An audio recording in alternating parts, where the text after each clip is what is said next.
Isso aí, começando. Beleza, agora a gente vai para as apresentações. Marquinhos. Show de bola, vamos lá. Podemos, pai?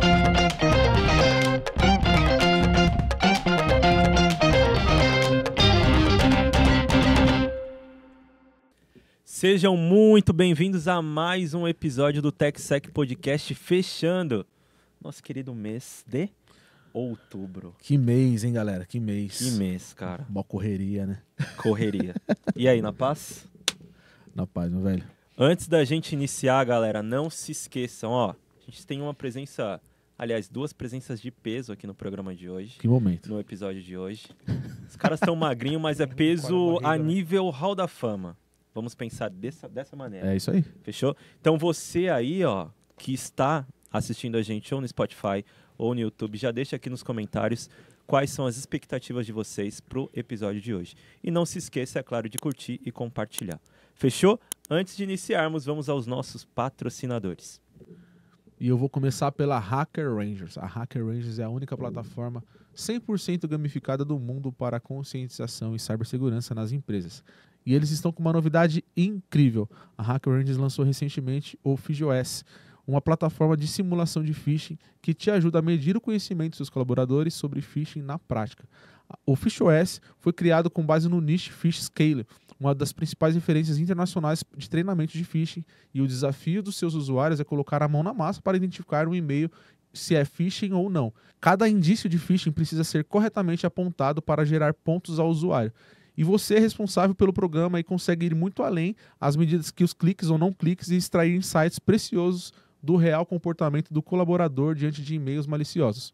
E aí, está esperando o que para gamificar agora o seu programa de conscientização em cibersegurança? Vira o jogo contra o cybercrime com a Hacker Rangers. E ela, é claro, a Apura Cyber Intelligence, é uma empresa de vanguarda especializada nos aspectos críticos da segurança cibernética e inteligência de ameaças. A expertise da Apura abrange desde a identificação e mitigação de ameaças e fraudes online até a investigação digital e segurança ofensiva avançada, baseada em inteligência de ameaças. A gente agradece a parceria da Apura e a preocupação com conscientização. Valeu, Apura! E agora vamos agradecer aqui também a Purple Bird.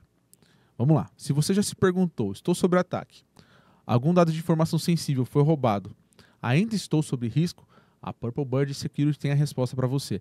A Purple Bird Security é uma consultoria especializada em resposta a incidente forense, digital, investigações cibernéticas, com uma gama completa de serviços e soluções de segurança ofensiva e defensiva. Eles têm como missão um atendimento de excelência, ajudando principalmente empresas de pequeno e médio porte e startups, democratizando a cibersegurança no Brasil e fortalecendo a postura de segurança e resiliência cibernética dessas empresas.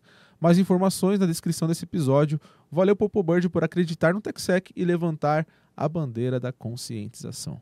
A Farol Soluções é especializada em cibersegurança para o seu negócio, oferecendo soluções abrangentes de proteção contra ameaças cibernéticas, conscientização e treinamento, avaliações de segurança e suporte à continuidade dos negócios, com o monitoramento contínuo dos centros de excelência em cibersegurança. Farol Soluções, iluminando o futuro digital do seu negócio com segurança e inovação. Agora vamos a G2 Brindes. Você que é empresário, você que é microempresário, você que é líder de empresa, você que é líder, que quer fixar sua marca, quer registrar sua marca, eternizar, como a gente sempre diz aqui, G2 Brindes com diversas categorias, pessoal, canetas, chaveiros, kits ecológicos, mousepads, itens para bebidas, passeios, viagens, tecnologia, tem uma gama gigante de opções. Chama o pessoal, fala que viu aqui no TechSec, que eu sempre digo, eles vão dar uma atenção especial para vocês. É isso, valeu G2. Então ele, que é nosso primeiro convidado dessa dupla de peso, como eu disse na nossa abertura, nosso convidado é executivo e especialista técnico com mais de 10 anos de atuação no mercado de cibersegurança e tecnologia. Param! É craque quando o assunto é atender e entender de necessidades dos seus clientes, com grande foco em vendas. É atualmente diretor de vendas Latam na CrowdStrike. Senhoras e senhores, façam muito barulho e muitas curtidas para ele, Marcos Ferreira. Marquinhos, seja muito Eu gostei do bem-vindo. executivo. Eu acho que eu nunca tinha escutado essa palavra na minha vida. Executivo, que Marquinhos. isso? Não, Marquinhos combina mais. Marquinhos, Obrigado. Little Marcos. Muito feliz de estar aqui com vocês. Seja muito bem-vindo. Obrigado, pessoal. Bom estar com vocês aqui. Muito bom estar com você aqui, meu amigo. Valeu, Jesus. Valeu, Gustavo. E vamos para o nosso segundo convidado de peso, como o Gustavo falou aqui. A experiência desse nosso convidado reside em inteligência de segurança cibernética, resposta a incidentes, técnicas avançadas de detecção, investigação e remediação. Ele colabora com empresas para atender suas necessidades exclusivas de segurança e projetar soluções personalizadas que atendam às suas necessidades. Seu objetivo é ajudar empresas a construir uma postura de segurança forte e resiliente para resistir a qualquer tipo de ataque. Com mais de 20 anos de experiência na área de segurança cibernética, nosso convidado é atualmente vice-presidente Latam, Brasil e América do Sul, América Latina, né? Da CrowdStrike, onde supervisiona vendas, operações de proteção em cibersegurança. Senhoras e senhores, recebam com muito carinho, curtidas, compartilhamentos e comentários aqui abaixo, Jefferson Profeta. Seja bem-vindo. Cara, depois de uma introdução dessa, eu não vou nem falar mais nada. Pode parar? Acabou? Tá Só tudo bem? verdades, tá, pessoal? Só verdades. A gente tá muito feliz, Que gente. prazer com a estar presença de aqui, um vocês. orgulho estar aqui com vocês. Acompanho o programa de vocês. Parabéns pelo trabalho que vocês estão fazendo. Estamos um pouquinho atrasados, né? Já era pra gente então. ter vindo antes, mas A gente tentou, mas hoje é a hora certa. hoje é o dia correto. Hoje é a hora isso certa. aí. Tinha que né? ser. Isso aí. Muito feliz de ter vocês aqui, Marquinhos, Profeta. Valeu. 2 executivos de peso, como o Gustavo falou. É executivo. O Marquinhos falou que não tá. Que isso. Acostumado, não, galera. Ó, não é Mas- nem executivo, nem é de peso. O Marquinhos, né, Olha lá. rolou uma... Olha lá, já vem o bullying. Ele já Olha lá. foi de peso? Já fui de Já peso. foi muito de peso. O Marquinhos parecia o fofão da carreta furacão. Vocês não têm um sticker meu? Tem um sticker meu que o pessoal usa bastante. Eu era o dobro. Pera aí, mas Caraca, ó, sério. eu não ó, sabia a gente, disso. eu tenho certeza que no papo hoje a gente vai conversar sobre o tema de identidade, proteção de identidade. Eu tenho certeza Isso que a gente aí. vai conversar. O Marquinhos fala tanto tempo sobre identidade que a figurinha dele de identidade, Era gorda. ele era gordo. Não, a figurinha Sério? segue sendo gorda. Quem emagreceu fui eu. A figurinha tá gorda ainda. E assim, meu Vamos velho, atualizar depois essa Tem figurinha. não, tem 3 anos. Deixa ela lá, porque é um marco. Porque daí quando alguém pergunta, faz tempo que você fala sobre o assunto identidade? Tá, dá uma olhada, eu era, Olha, eu era o fofão obeso. da carreta É. furacão. Ali é um marco temporal. Então tem pelo menos 3 anos. Porque faz 2 já que eu emagreci. Aquilo era no meio 3 anos. É isso aí.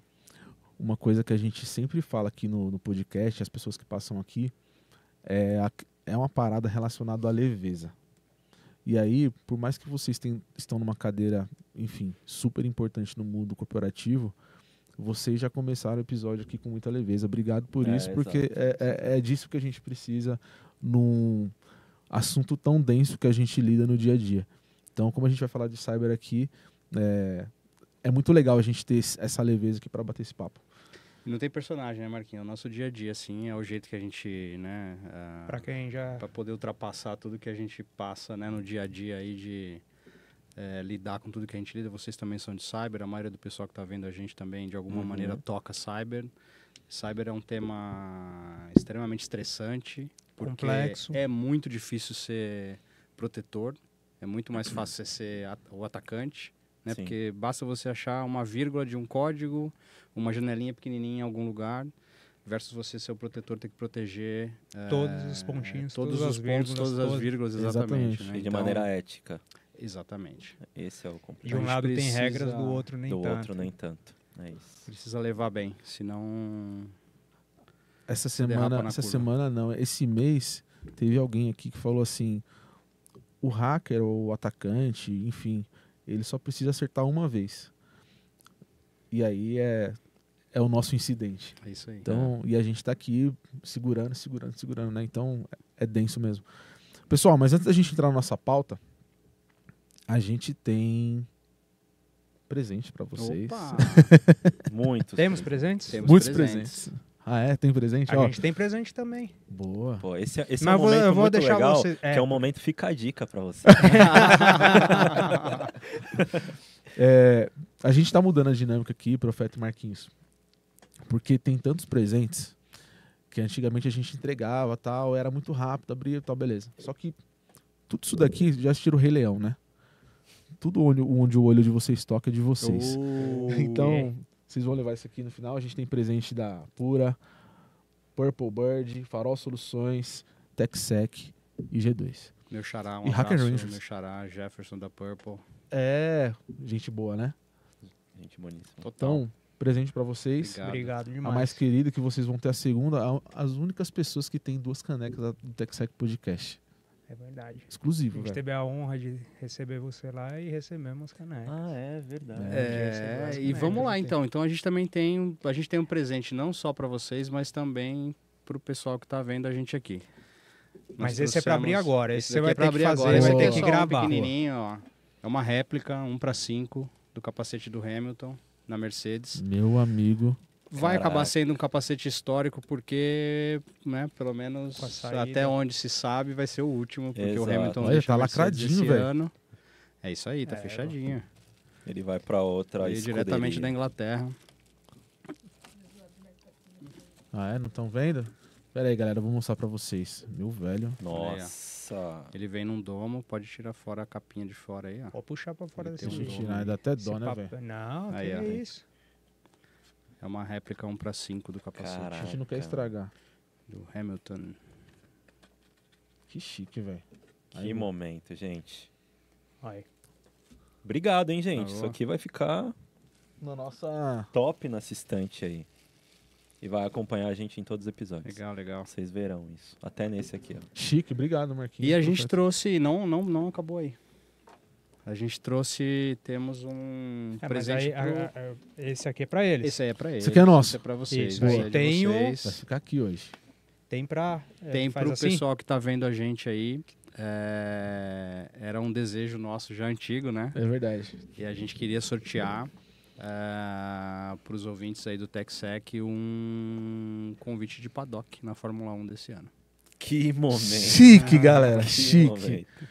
Chegaram fazendo o nome. Então o ganhador Profeta. vai participar com a gente da experiência do paddock junto com a Mercedes. Quem acompanha, a CrowdStrike é patrocinador da Mercedes, né? A gente faz alguns eventos ao longo do ano em alguns países. O Brasil está na 3ª edição. Esse ano a gente vai fazer mais uma vez um evento chamado CXO, que é para os executivos, né, um momento da gente poder compartilhar um pouco de experiência entre quais são os paralelos que existem na Fórmula 1 com cibersegurança. Os dois precisam de velocidade, de muita acuracidade, então tem uma dinâmica interessante o evento, né, e aí a gente acaba participando do evento na Fórmula 1 e a gente vai sortear um convite aqui para o Incrível, público galera. de vocês. Olha, que momento. Eu tô sem palavras. O Gustavo falou que os caras eram de peso, né? Marquinhos, Profeta, obrigado. Por Em nome do favor, TechSec por favor. aqui, da audiência. Depois a gente vai organizar e ver como que a gente vai fazer, organizar esse sorteio aí, galera. E obrigado.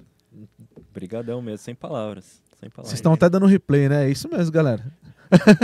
A galera tá. Será que na data de hoje o sorteio já foi ao ar? Será? Fica no ar. Fica no ar.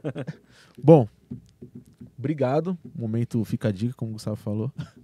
A gente agora vai pro nosso momento Fun Fact. Ixi. Então, seguindo a ordem. Tem vários, hein? Ó, vocês já falaram Ixi. alguns nos bastidores. E eu descobri depois que tava gravado. Eu já até pedi desculpa na gravação, né? Do antes, falei, ó. Mas a gente vai fazer agora, Marquinhos. Ih. Mas é com ele, né? Vou começar com você. Ah, meu Deus.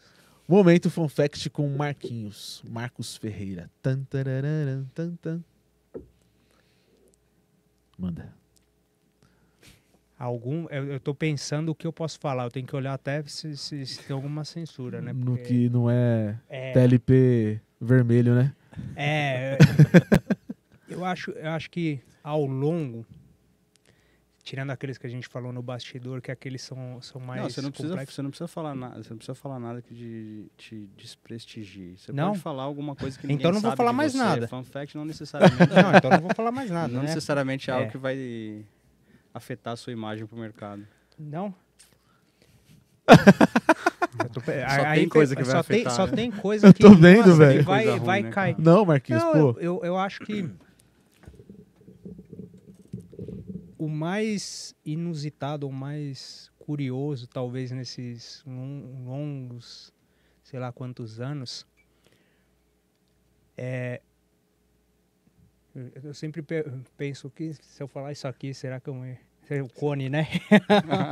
O Cone eu não posso falar, pessoal.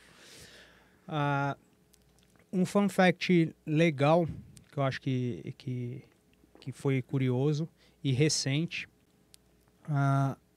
envolvendo o que a gente faz, é traduzir as diferenças. Estou tentando parafrasear tudo que está na minha cabeça aqui girando, mas eu sou muito conhecido, não sou muito conhecido, que é isso? Muita gente fala que eu repito muito a questão de identidade. E se tornou, a gente começou, abriu aqui sobre a questão de, pô, você tava gordo, não tá, tem o sticker. E eu falo muito de identidade. Só que o pessoal acaba... É difícil traduzir, porque é um negócio muito, muito amplo. É uma disciplina que está crescendo, é uma disciplina que eu estou tentando me especializar cada vez mais. E o fun fact é que toda vez que eu falo, eu descubro, cara, tem mais um caso, Uma lição aprendida. Uma lição aprendida. Sim. É uma área, uma disciplina, talvez, que a gente está vendo o mercado aprendendo, eu estou aprendendo, eu acho que muitos de nós vai seguir aprendendo sobre essa temática. E não é só essa temática, né, no fim do dia. Então, para mim, é um fato muito inusitado na minha carreira chegar... A gente sempre chega em certos estágios e fala, pô, já aprendi pra caramba, né? Puta, já cheguei no limite. E aí você começa a tocar uma temática e fala, caraca, olha quanto que ainda... Sabe? Então, para mim, é um fato muito curioso. É um fato que acaba você fazendo se repensar. Eu tô pegando uma disciplina, um domínio, você pode aplicar isso para várias coisas, honestamente.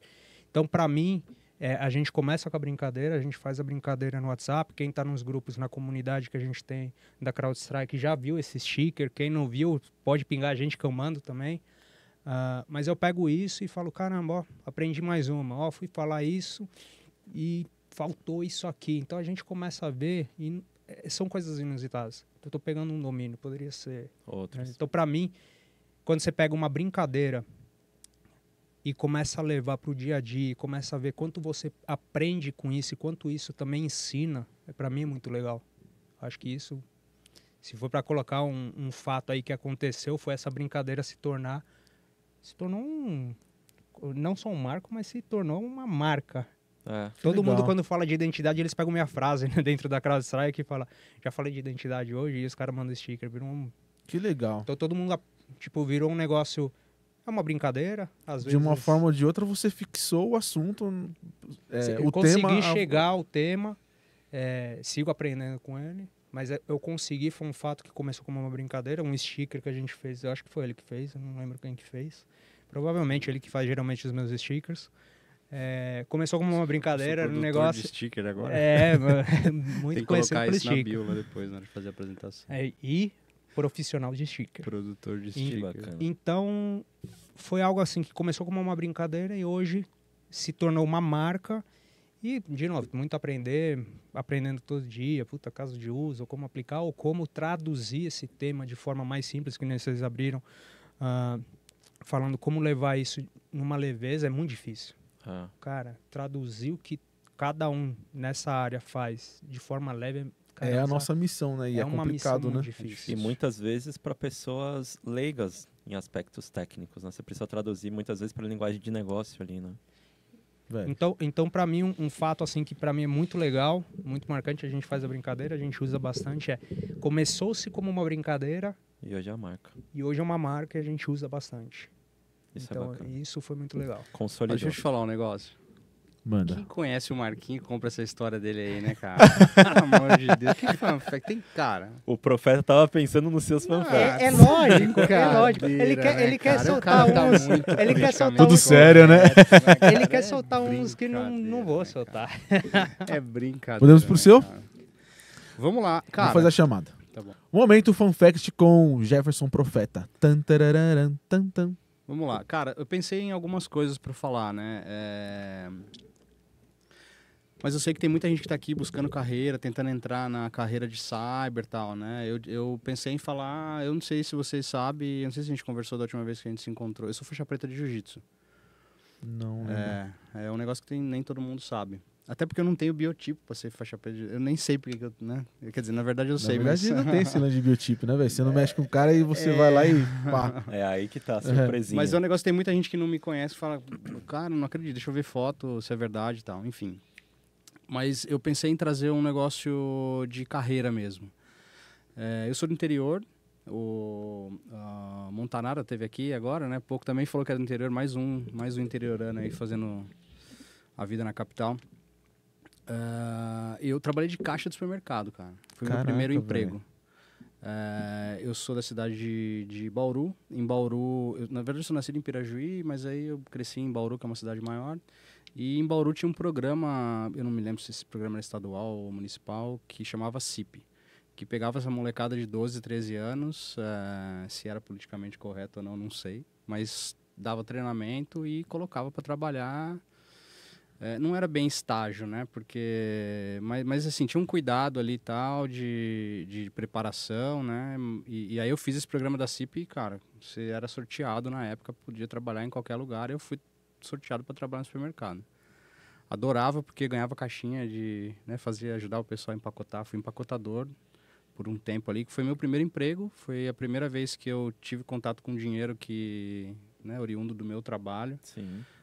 Eu tinha 12 para 13 anos nessa época e isso me despertou um negócio do tipo, opa, peraí, dá pra ganhar dinheiro, eu posso ter meu dinheiro, comprar minhas coisas sem ter que pedir nada, né? Isso meio que despertou, enfim, e aí, né, continuei na carreira, não na carreira de empacotador, calma. Continuei trabalhando, né, enfim, fui buscar o que eu queria, mas eu acho que é uma demonstração pro pessoal que tá vendo a gente de que, cara, insiste. Independente do que você faz hoje, se você se preparar, você tem a oportunidade de chegar, é possível, né? e fazer o que você quiser. Fazer basicamente o que você quiser. Que bacana. Né? Basta esforço, bunda na cadeira, dedicação e vontade de fazer as coisas. Né? Acho que é uma coisa que... acho que é um marco na vida dos profissionais, pelo menos que eu tive a oportunidade de trabalhar. O Marquinhos é um deles, né? Dessa cadeia de profissionais que tem muita paixão no meio. O cara tem muita vontade de fazer o negócio acontecer. Por isso que consegue fazer. Porque se não tiver vontade, nem tenta. Né, Marquinhos? Nem vai porque é difícil. Cyber hoje em dia, apesar de a gente estar falando de IA e etc., é uma disciplina complexa. É difícil. Requer estudo, esforço e requer paixão no final do dia. Requer muita disposição. Tem que ter muita vontade de fazer, né? Faz muito sentido. Que história legal.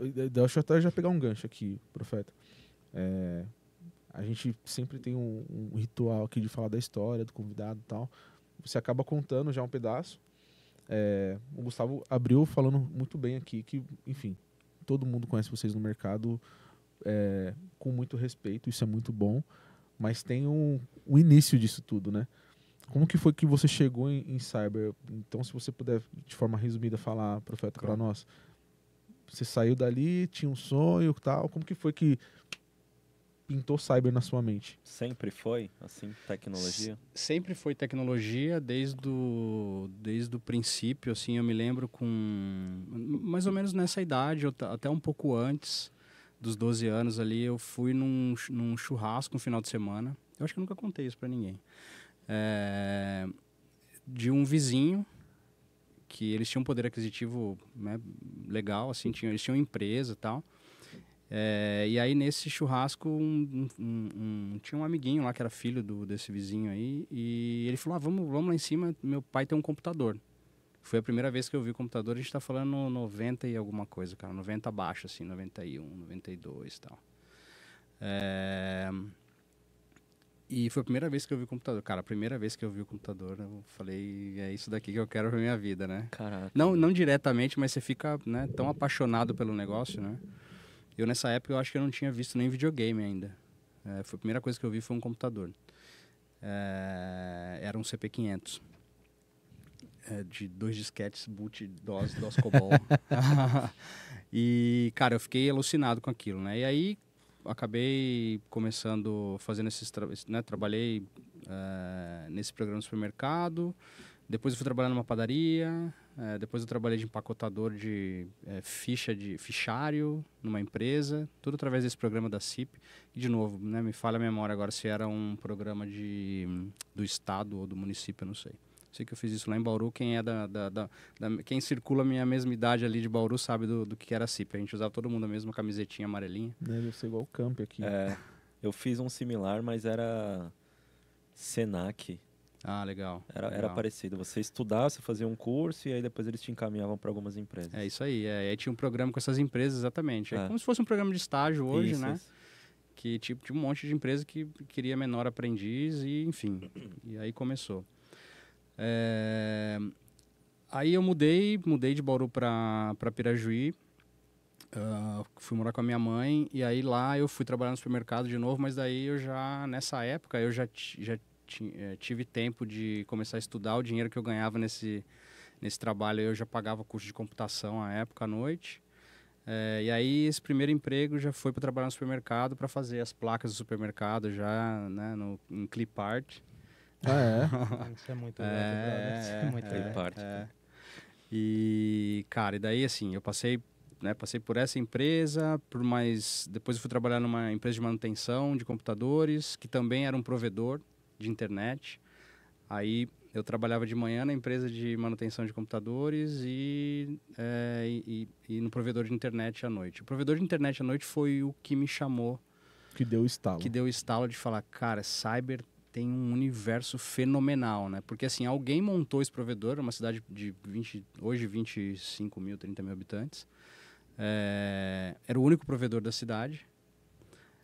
Quem montou aquilo lá deixou pronto e foi embora, né? Não explicou nada para ninguém, a gente só operava o negócio ali, né? Aí, cara, às vezes o servidor era um servidor, tinha autenticação em NT, com samba, etc. Então, às vezes precisava da manutenção e ninguém sabia. E aí você começa meio que a entrar no tipo assim, cara, e aí, a autenticação do site pro cara fazer o check-in, tá certo, não tá? Você começa meio que desviar pro lado de cyber, porque você fala, eu tô com a janela exposta aqui, né? E começou assim. E aí, 17 para 18 anos, eu passei no concurso público. Fui funcionário público. Olha aí. Quando eu tive maioridade, eu pude assumir. Eu tinha passado entre 17 e 18 anos. Quando eu fiz a maioridade, eu assumi. E aí já era para ser programador de computador. Lógico que não tinha o cargo de segurança da informação, nem outro programador era o que tinha, né? Trabalhei 4 anos e aí também eu comecei a dedicar um pouco mais nos estudos. 4 anos trabalhando nesse órgão programa, na prefeitura da cidade, eu falei, cansei, vou embora, quero estudar inglês. Vendi tudo, peguei uma malinha, pus embaixo do braço e cair lá na Inglaterra. Passei um período na Inglaterra para aprender inglês, a custo de limpar banheiro, trabalhar em cozinha, ajudando a limpar panela, etc.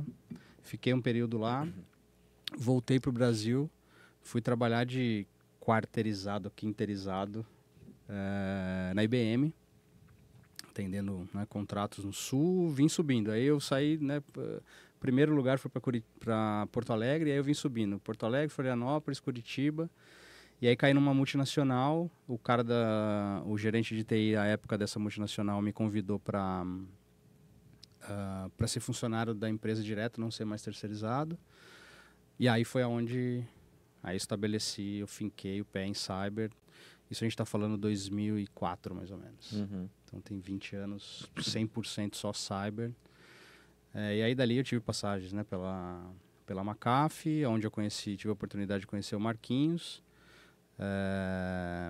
Eu trabalhei nesse período na McAfee tanto com serviços profissionais como eu era consultor de serviços profissionais, depois eu acabei subindo a área.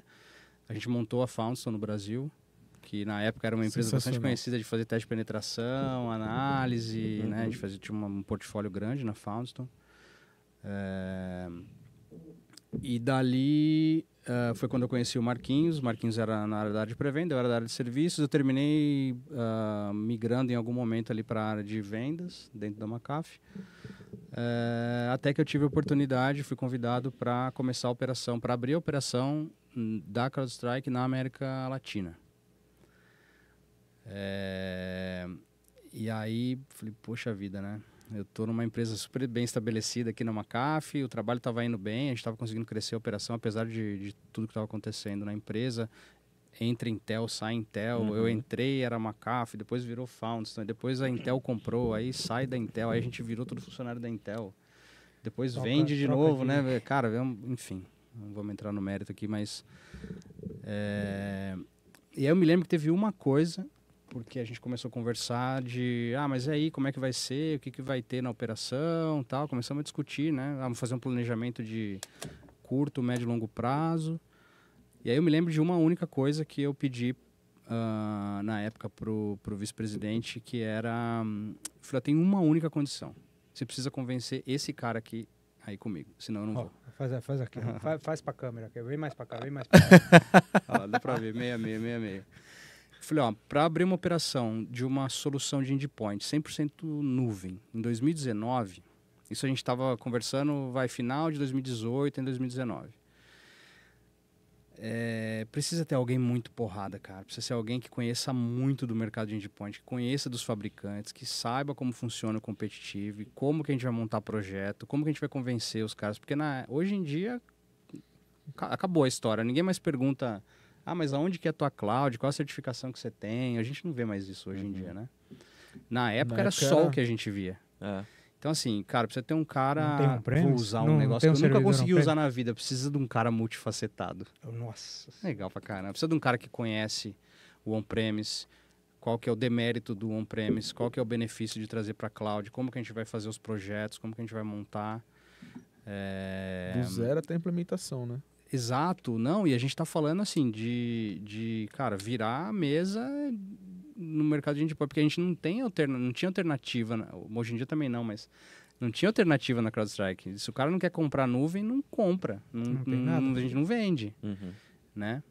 E eu já tinha tido a experiência de trabalhar com o Marquinhos e, cara, eu cravei na pedra, falei assim, tem que ser esse cara, porque esse cara, ele conhece, é um cara de confiança, que vai montar projeto decente para os clientes.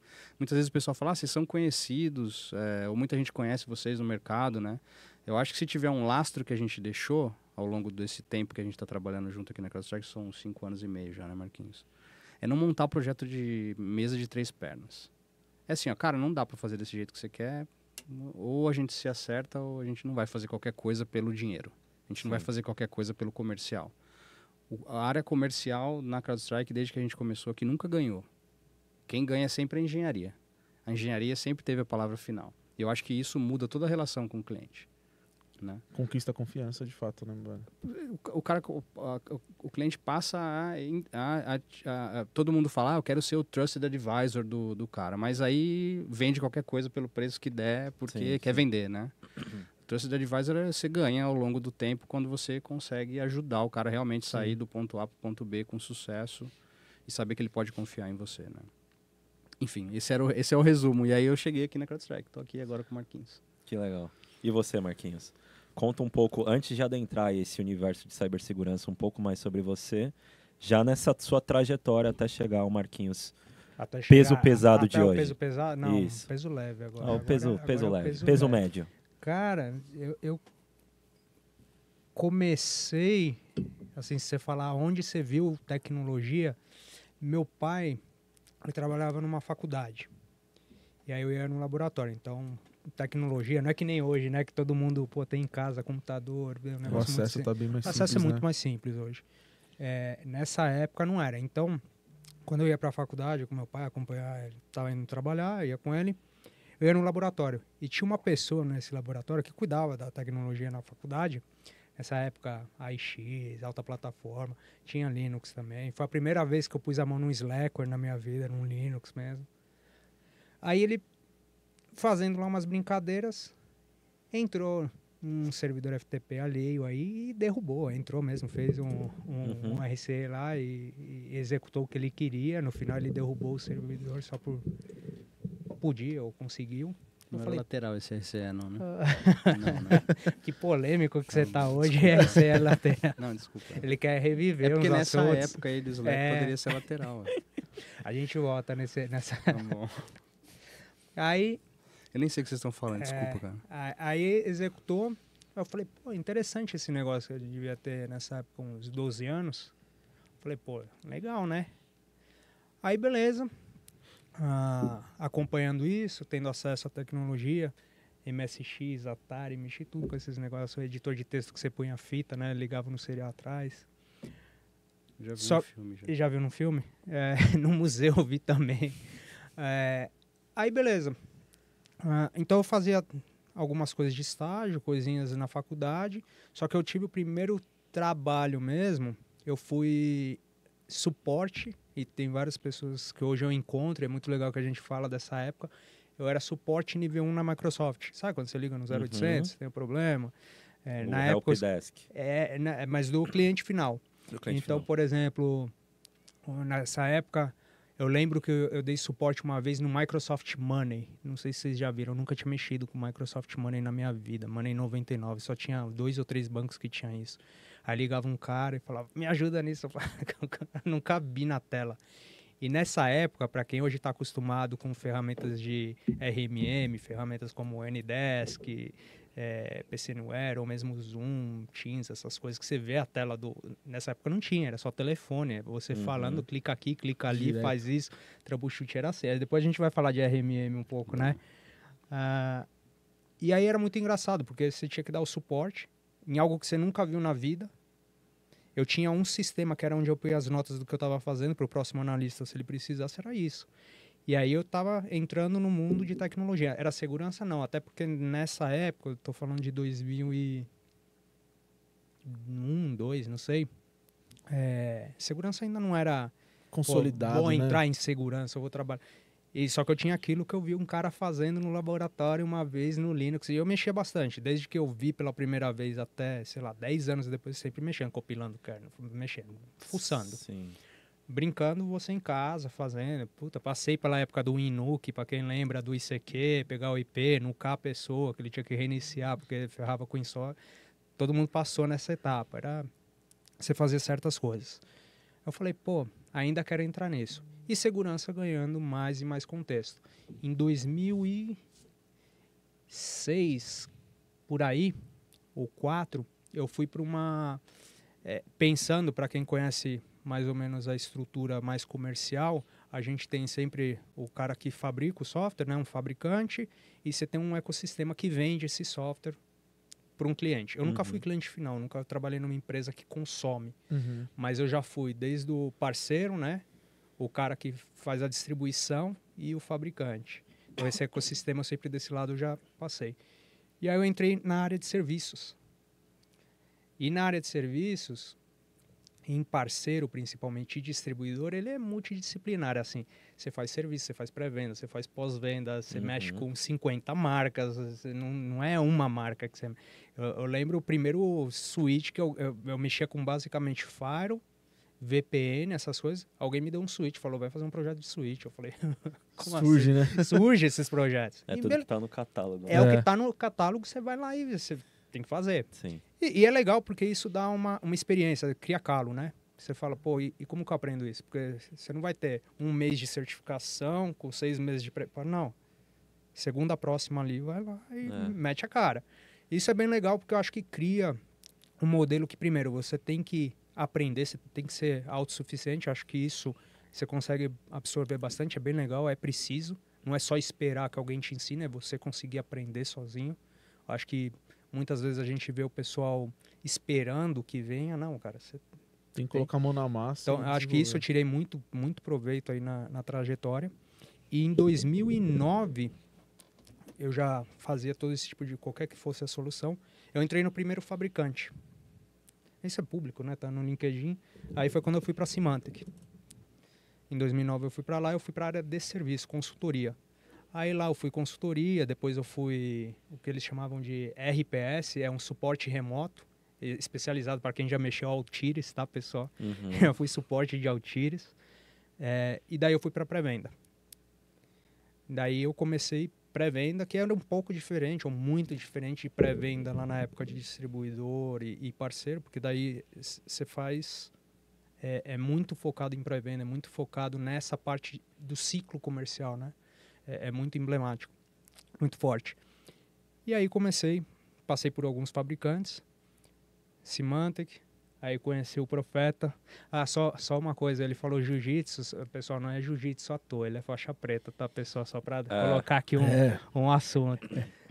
Conheci o Profeta, ele na época de serviço e eu pré-venda. Quando ele estava para assumir o escritório, foi a época que eu saí da McAfee. Aí eu aceitei um desafio na FireEye. Foi talvez a primeira experiência que eu tive numa startup, porque eu trabalhei no suporte Microsoft. Pô, Microsoft, uma empresa gigante. A época que eu passei na Symantec, uma empresa naquela época extremamente grande.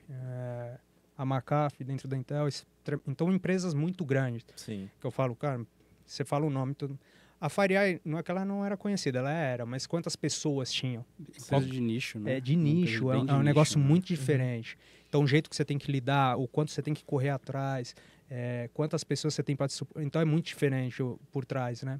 E foi uma experiência muito legal, foram projetos extremamente, super legais. Eu conheci várias pessoas muito legais em toda a jornada, eu acho, mas nessa era muito na cara, não tinha mais ninguém para falar, era sempre comigo. Então você fica muito mais exposto. E daí aí eu saí um pouquinho de cybersecurity, fui mexer um pouco com fraude, que foi bem legal, fiz alguns projetos, conheci também um outro público, um público um pouco diferente, fraude. E aí eu lembro até hoje quando ele me ligou, eu não esqueço, eu sempre falo para quem pergunta, eu estava entrando no hotel, estava viajando, eu estava no Peru, entrando no hotel, aí ele me ligou. Aí ele falou, tem um projeto assim, assim, assado. Eu falei, aonde? Do quê? Eu falei, ixi, tá maluco? Não, mas beleza, você me ligando. É até bom, você conhecia assim a CrowdStrike? Eu conhecia porque na época de FireEye, eu conhecia gente que tinha passado. Porque eu conheço gente lá fora, em vários lugares. Sim. Então você acaba conhecendo pessoas. Mas você pensa que assim, eu tava, querendo ou não, eu tava numa empresa que tem um nome no mercado. E em 2019 a CrowdStrike, sinceramente, no Brasil e América Latina não era conhecida. É verdade. Era um desafio para vocês dois, né, de fazer isso aqui, né? Porque não é beleza, a tecnologia, você vai lá ler e fala, pô, uma tecnologia legal, você entende, você fala, pô, aqui tem algo.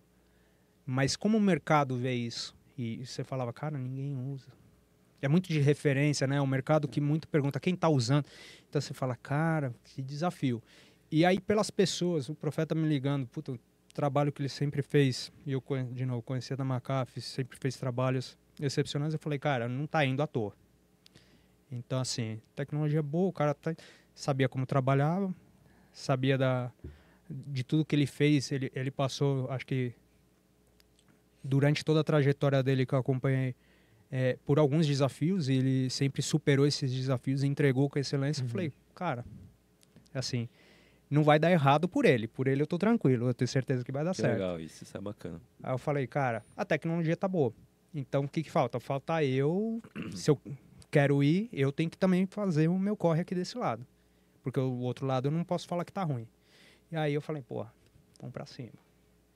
E aí a gente começou, a gente aprendeu pra caramba, a gente veio pra cá, a gente até conversou, a gente achou que conhecia de endpoint, a gente acaba encontrando pessoas na vida que ensinam pra gente coisas, porque, querendo ou não, eu passei por 2 grandes players, querendo ou não, que eram muito conhecidos por endpoint, né? Se você falar Symantec, McAfee, sim.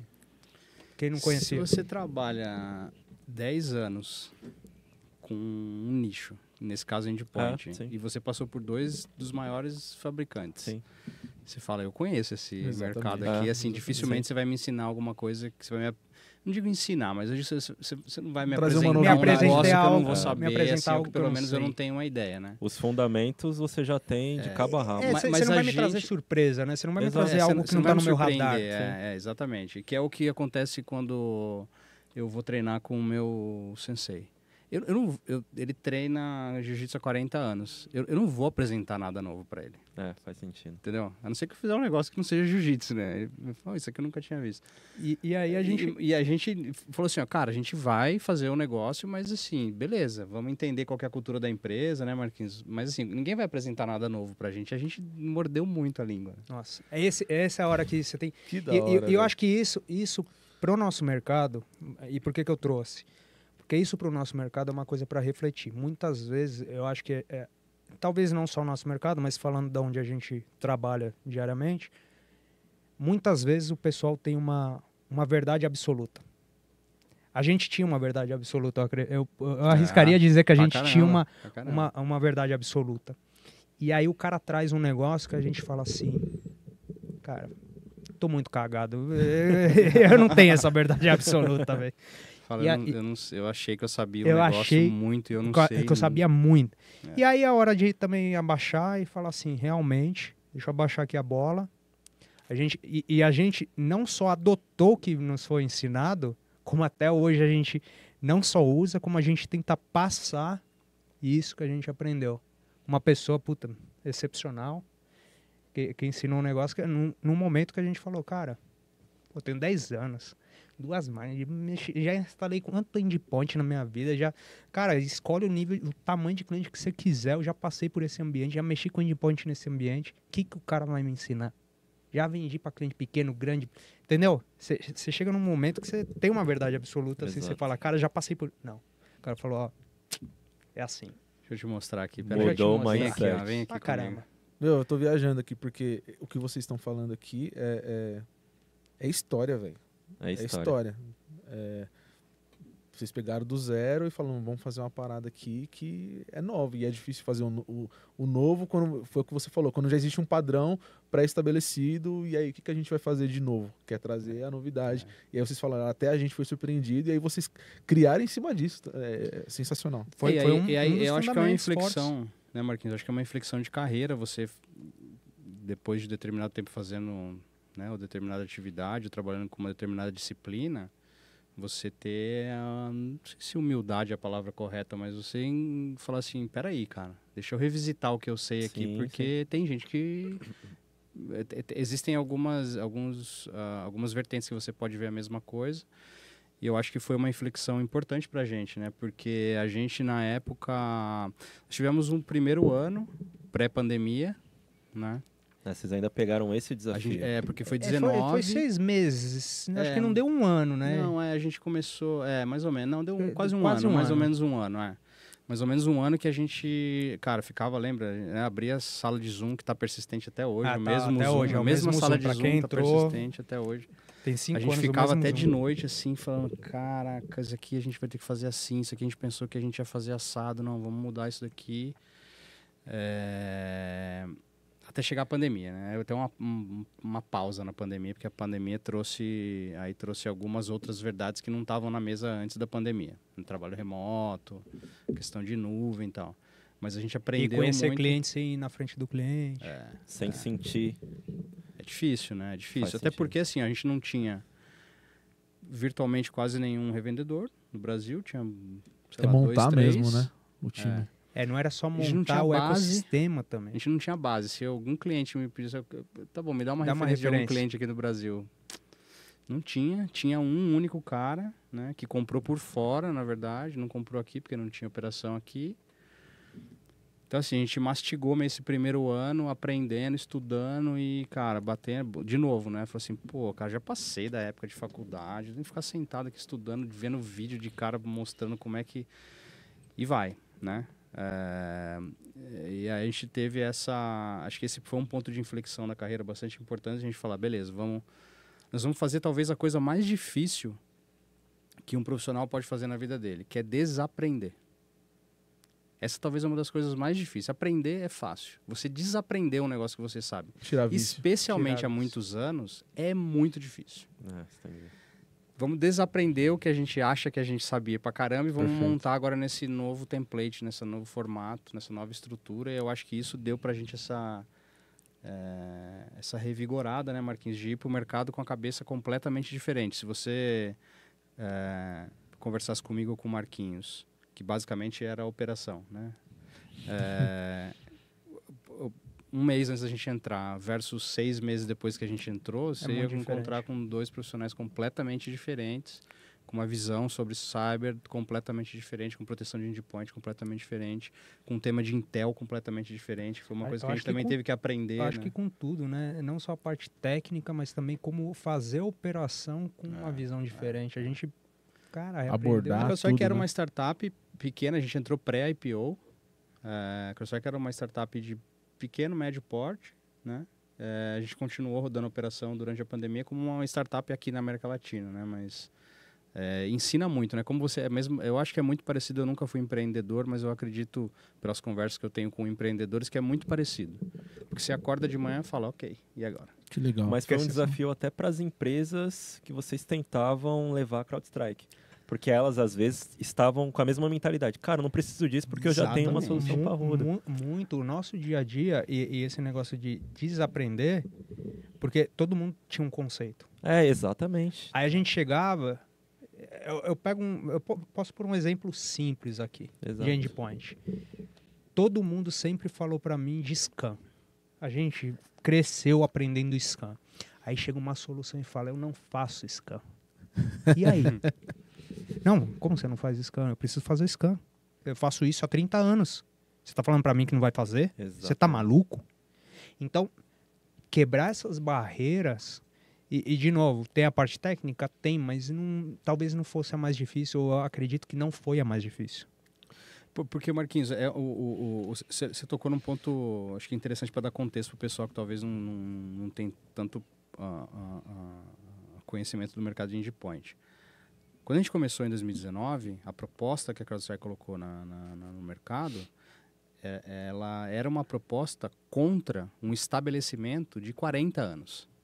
A gente está falando que lá o Norton, o McAfee, lá do começo, Exatamente. foi fazendo um negócio e foi se empilhando por Só 40 pra anos lembrar, até... isso é da década de 80 que foi criado. Exatamente. Era. Esse exemplo que o Marquinhos está dando é clássico. Exato. O cara do tipo, não, mas como assim? Cadê o botão de scan? Fala, não, é que não tem scan, É perfeito cara. isso. Foi o que você falou de ecossistema. É um outro ecossistema. É um novo do zero. E tinha gente que fala, não, a conversa nossa acabou aqui agora, você não tem scan, como assim? Eu falo, não, peraí, deixa eu te mostrar agora por que eu não tenho scan e como que eu trabalho, como que eu faço. Cara, era... Então foi um trabalho de construção, né, Marquinhos? Foi um trabalho de construção no mercado. Tinha de tudo, né? A gente viu de tudo. Tipo, empresa que queria comprar, mas não conseguia justificar para falar, cara, não tem scan, tá na nuvem, não tem reboot, que isso, cara? Isso aí Era não muito existe. novo. Essa história do reboot até hoje é um negócio tão complexado, porque quando você começa a falar assim, o que é uma solução nativa em cloud? Pô, não, tá instalado na cloud. Não, não é isso. Eu já teve cliente que me ligou e falou assim, dá um reboot na minha instância. Não, irmão. Cloud. Que não tem Não tem um reboot, tem microserviço, entendeu? É muito diferente a arquitetura. Então você traduzir isso e mudar tudo, hoje talvez um pouco mais fácil. Por conta do crescimento da cloud, etc e tal. Por também. tudo, adoção e até o conhecimento disseminando, mas se você pegar 4, 5 anos atrás, você tá doido. Então, assim, a gente costumava dizer que a gente não tinha vida, porque assim, a gente não viajava para o mesmo lugar, era difícil eu e ele estar no mesmo lugar viajando, porque a gente tinha que se dividir. Porque só tinha eu e ele. Tinha um mundo para dar conta. Cara, a gente não podia ir junto. Então, quando ele ia para um canto, ele ia para o norte e eu ia para o sul. Ele ia para o leste ou oeste, não podia ir junto. Porque se fosse junto, a gente estava perdendo tempo. Dividir para ganhar, né, meu velho? Tinha que dividir. Que E legal. tinha pouco para dividir, né? Uhum. E tinha muito para tentar ganhar, né? Então foi isso que... E a gente sempre... E isso é a parte mais bonita, né? A gente tá pondo a parte mais bonita para fora. Porque dentro de casa, que nem ele fala, o time técnico fala a última, a gente já teve impasses internos. E Natural, aí que eu né? acho que foi a confiança que a gente criou internamente e por se conhecer antes. Quando a gente foi nesse barulho e falou, vamos fazer isso aqui, é assim, muitas ideias. Eu tive que falar, não, errei, tô cagando aqui, é o que você tá falando. E o inverso. Uhum. E isso, geralmente, num ambiente corporativo, quanto maior ele for, mais difícil ele fica. Como a gente estava em 2 ali, estava fácil.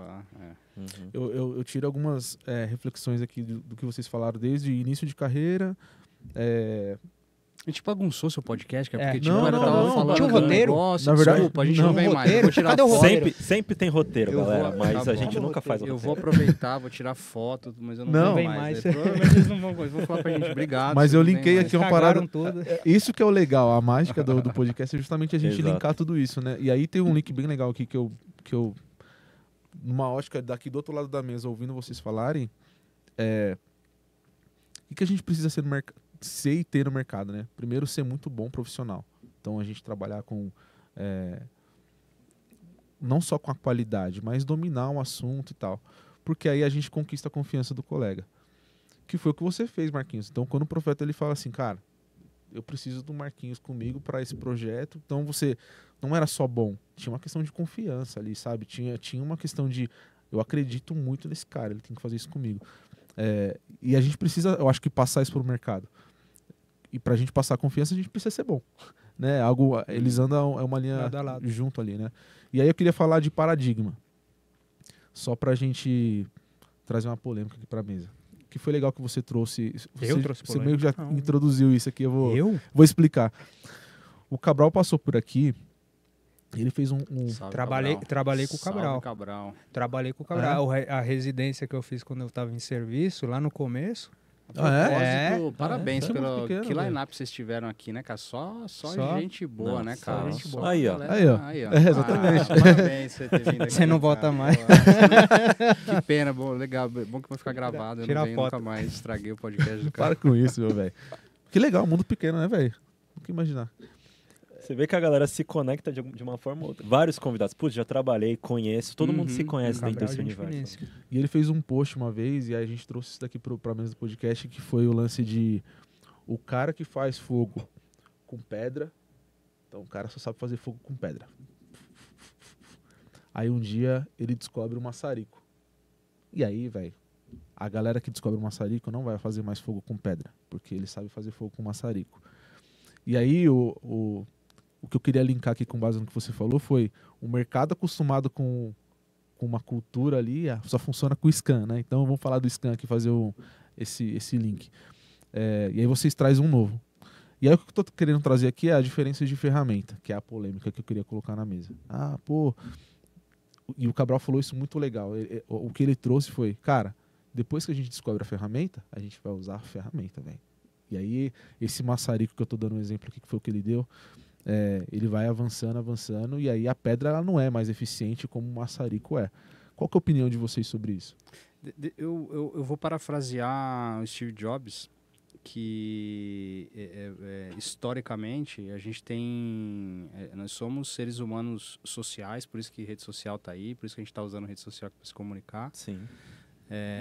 E nós também somos utilizadores de ferramenta. Desde os primórdios com fogo... Seja lá qual for, né? Perfeito. Até existe um estudo, eu falei que eu ia parafrasear o Steve Jobs, justamente num estudo de eficiência. Qual que é o animal mais eficiente do mundo, né? E aí tem uma comparação com vários tipos de animais, quanto que ele gasta de caloria versus ele consegue correr mais longe, mais rápido, por mais tempo. Sabe qual que é o animal que ganhou? O homem com uma bicicleta. Aí está o exemplo de que a gente nasceu para usar ferramenta, né? Sensacional, velho. Sensacional. É o aprimoramento ali, né? Exatamente, e a ferramenta ela pode ser muito bem utilizada, né? A gente tem que tomar cuidado que hora a gente vai usar a ferramenta, que jeito que a gente vai usar a ferramenta, não pode só apoiar tudo na ferramenta, Sim. mas historicamente a gente tem usado as ferramentas ao nosso favor, né? Sensacional. Eu tenho até uma outra sobre carreira para vocês dois. Vocês já foram e são de empresas globais. Você falou que você foi na Inglaterra para estudar inglês. A gente tem um desafio das pessoas que estão entrando agora, justamente no inglês, porque pode ser um acelerador. E aí eu queria ouvir de vocês o quanto o inglês é um acelerador de carreira e é obrigatório ou não para nós das áreas de cyber. Posso expandir antes do Profeta falar do inglês? Eu, por exemplo, quando saí lá do suporte da Microsoft e fui para um parceiro, na verdade minto, quando eu saí do parceiro para ir para o distribuidor, eu cheguei para fazer entrevista no distribuidor e o cara me fez a seguinte pergunta: você fala espanhol?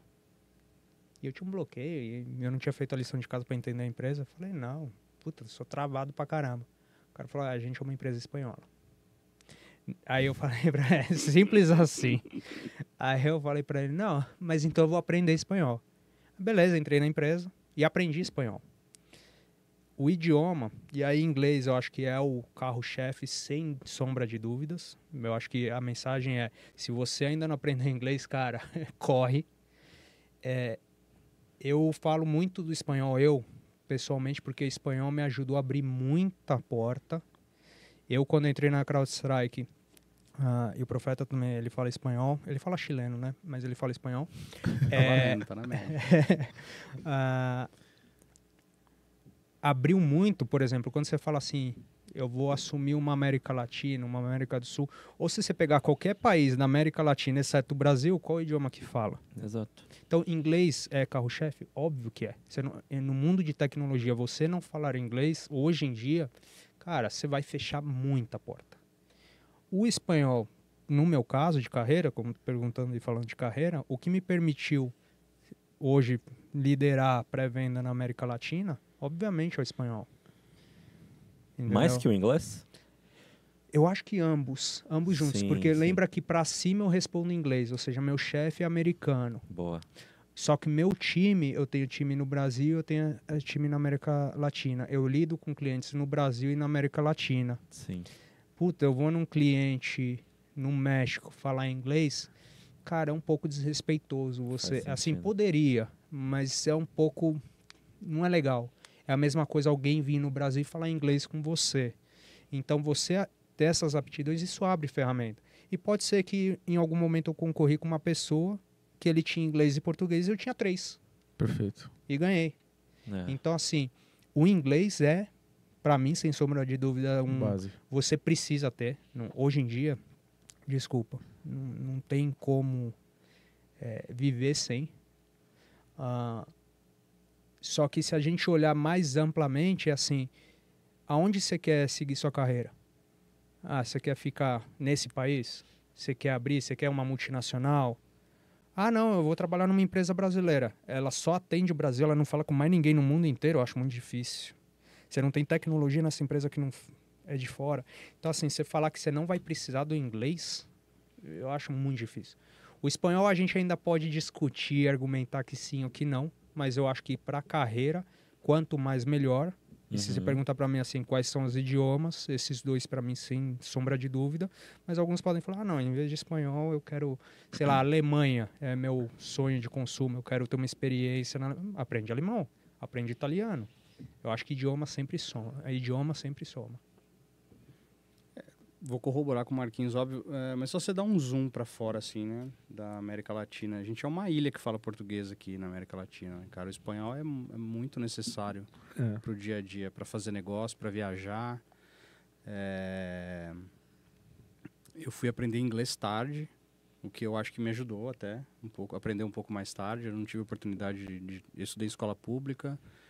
O inglês era super pífio, né, básico.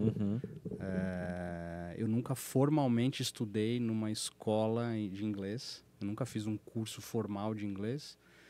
Eu aprendi inglês do jeito que eu consegui, né, do jeito que deu. Eu assistia, na época passava ao vivo nos Estados Unidos, o House. Sim. Dr. House aqui, né, House MD nos Estados Unidos. Eu assistia ao vivo, via streaming da vida na época, porque eu queria aprender inglês para melhorar vocabulário, etc.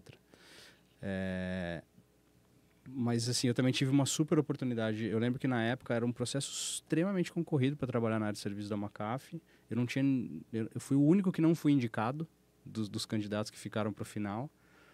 E quando o diretor, à época de serviços, eu fui entrevistar com ele, ele veio falando inglês comigo da recepção, ele foi me buscar na recepção e veio falando inglês comigo e eu falei, esse cara, o inglês dele é bem ruim, né? Era bem carregado o inglês dele, né? E aí eu falei, você pode falar em espanhol comigo. Eu já tinha aprendido a falar espanhol, já tinha trabalhado no México, já tinha trabalhado na Argentina, no Chile, já tinha tido muito contato com a língua. E no final da entrevista ele me falou, você, dos 9 candidatos que eu estou entrevistando nessa semana que eu estou aqui, você foi o único que falou espanhol comigo. E ele acabou me contratando Olha o depois. diferencial que você cita. Perfeito. Então, assim, talvez pelo currículo teria tido a vaga, pode ser que sim, mas ele cravou na pedra que foi por isso. Ele falou, quer dizer, não especificamente por isso, mas ele falou, de todo mundo você foi o único. Pode não ter sido ultimato, mas diferencial foi. Foi um Sim. super diferencial, E o inglês, cara, assim, eu não admitiria na minha vida passar tendo que... o mundo que se abre quando você sabe inglês não é para vaga de emprego, não é para o documento técnico, é para a vida. O inglês é a língua de normalização do mundo hoje.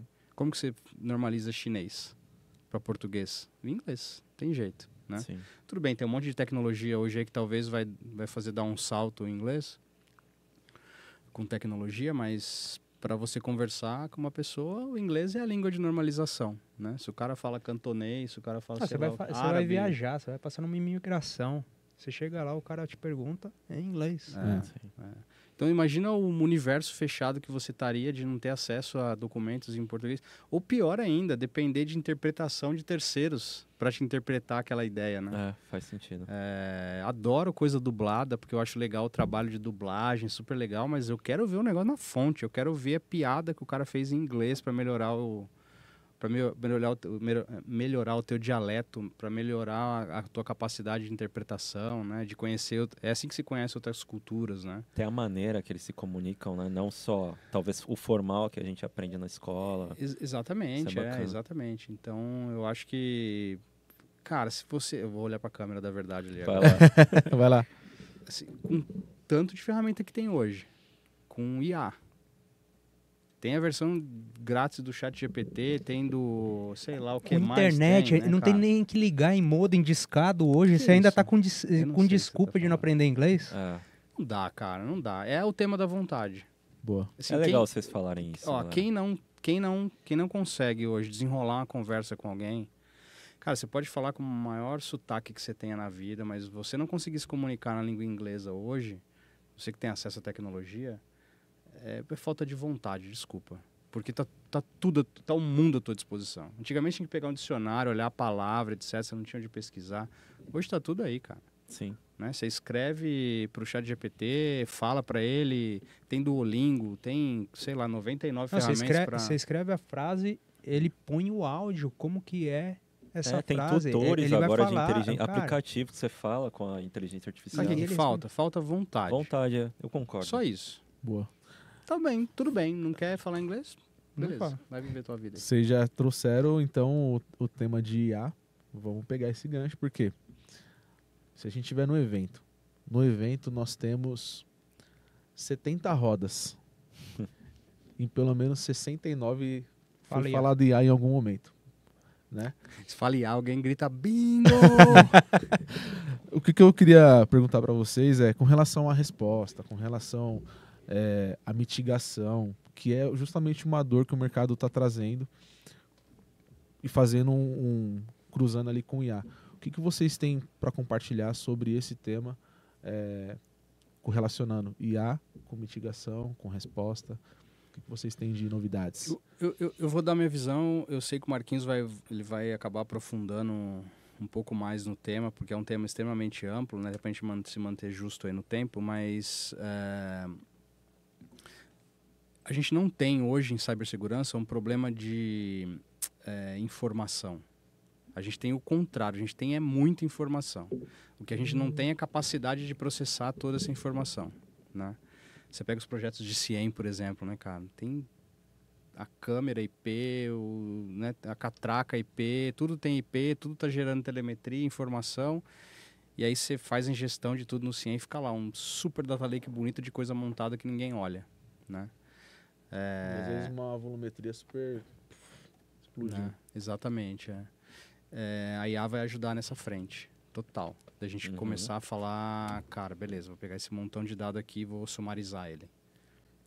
Que eu acho que é um super papel dos LLMs, né, cara? Poder sumarizar as coisas, sintetizar. Eu acho que aí é o ponto. Eu acho que o primeiro ponto é tomar muito cuidado com a palavra IA, porque IA não é uma coisa nova.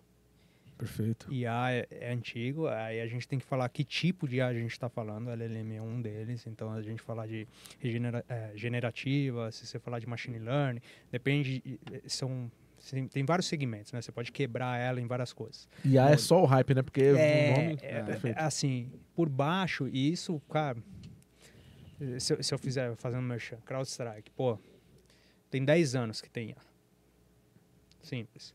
Agora, quando a gente começa a falar de LLM, e essa questão de ingestão de dados, e tentando trazer mais palpável, é assim, todo mundo quer fazer ingestão de dados de tudo. É impressionante. Quando você pega o mundo de ciência, ou o mundo de Big Data, ou que for analítico, observability, quero pegar dado de tudo. Legal.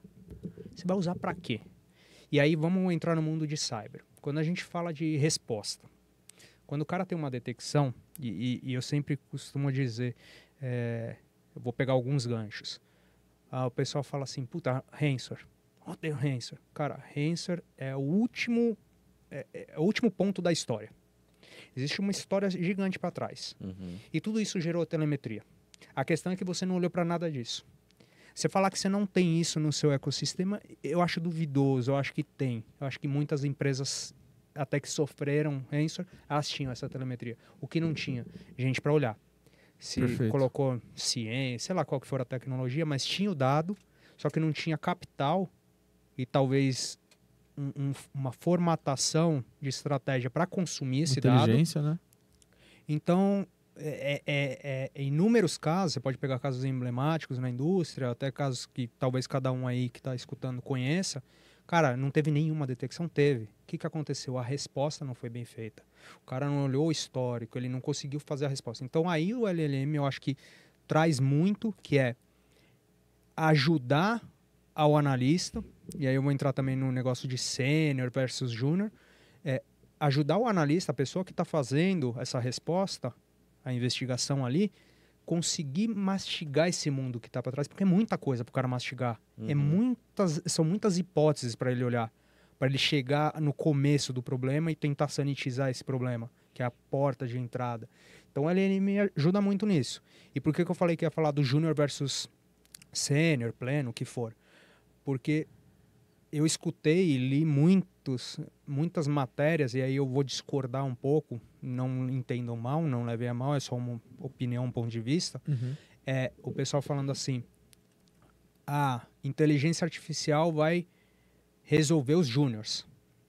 Eu acho que não, eu acho que ele vai ajudar toda a cadeia. Por que eu falo toda a cadeia? O júnior tem um grau de conhecimento inferior ao sênior na via de regra, não é 100%, às vezes a gente vê, mas em teoria são diferentes? São. E, teoricamente, o uso do LLM consegue trazer todo mundo nivelado. Normalizar eles. Todo mundo mais ou menos no mesmo patamar. Só que quer dizer que o cara sênior não precisa? Não. Se o cara tiver num mau dia, se o cara está num dia que ele tem 50 chamados e ele não consegue olhar aquela massa para trás, então esse ferramental, para mim, na minha visão, ele dá a capacidade de transformar aquilo que ele gastaria. Ele tem capacidade de consumir, mas ele levaria 8 horas, um dia, sei lá quanto tempo, em segundos, em minutos, para ele consumir essa massa de dados. Porque hoje o que acontece muito em ambiente, assim, o dado está lá. Tem lá a catraca, a câmera, tem tudo. Só que o cara não sabe se nesse momento ele tem que investigar ou não, ou mais que saber, ele não tem tempo, não tem braço para consumir essa telemetria. Perfeita definição. Então aí eu acho que ajuda muito. Também quebrar um pouco esse paradigma, né, Marquinhos, que o pessoal fala, a IA vai fazer a gente perder muito emprego, muitos trabalhos, né? Não é bem assim. Eu acho que nesse tema de normalização, a IA em cyber vai dar a capacidade de a gente tornar um analista, seja ele o nível que ele for, num super analista. Dele poder fazer muito mais coisa em menos tempo, né? Na CrowdStrike, por exemplo, o nosso mantra é pegar um trabalho que demoraria 8 horas e como que a gente aplica IA nesse trabalho para ele virar 8 minutos. Caraca. Para entregar mais com o mesmo recurso, né? E tornar mais legal o trabalho do cara também, Efetivo, do analista, né? Mais eficiente, né? Exatamente. Então, assim, acho que tem uma combinação de homem e máquina que vai ser muito boa para todo mundo. Não acredito que a IA vá tomar o controle de cyber num curto ou médio prazo. Eu acredito que ainda tem muito capital humano ainda para ser explorado. Faço um break aqui, eu adoro jogar COD. Jogo COD no celular, tem até o controle. Tem um controle é? pro celular. Controle né? profissa de jogar COD viciado. ali e tal. É mesmo? E aí, cara, saiu uma atualização no COD e falou, beleza, pra quem não sabe o que é COD, é Call of Duty. Pra você treinar contra IA num nível hard. Falei, vamos lá, cara, atropelei a COD. Eu jogo COD, sei lá, desde que nasceu Call of Duty, 20 anos atrás. Atropelei toda a IA. Falei, tá vendo? A IA não tá ainda nesse grau, né? Porque ela tem que jogar com regra, não é? Exatamente. O cara não pode fazer a IA Sem ser limites. super IA, né? Exatamente, sem regra nenhuma. E aí, quando coloca a regra, tá na mesma limitação nossa, cara. Ele só pode mexer pra direita, pra esquerda, pra cima, pra baixo, pular ou abaixar. Exato. É a mesma coisa que a gente vai se deparar na IA, eu acho. As empresas vão colocar os guardrails nas IAs, que são necessários, né? Pra ela não sair... Eu não posso falar o que eu ia falar. Pode, Despirocando? É feio, né? Essa É feio despirocar. Sem limites.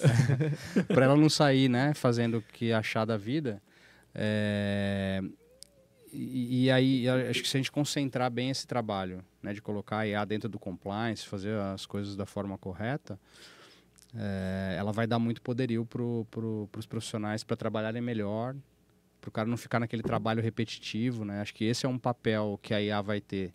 Cara, se a gente aplicou capital intelectual em alguma coisa e aquilo está se tornando repetitivo, cara, pega aquilo lá, joga no modelo de IA, ensina ela e deixa ela fazer aquilo lá e você vai fazer Gostei que outra você falou coisa. de normalização, velho. É Né? justamente isso. É meio que normalizar tudo mesmo, né? Mas é nosso papel, enquanto profissionais de cyber, estudar IA. Você já vê que mais pra Sem frente dúvida. é parecido talvez com o inglês ali. A galera vai perder espaço se não estudar IA. Ó, você percebe que todo IA, a qualidade da resposta depende da qualidade Do da prompt. pergunta. É.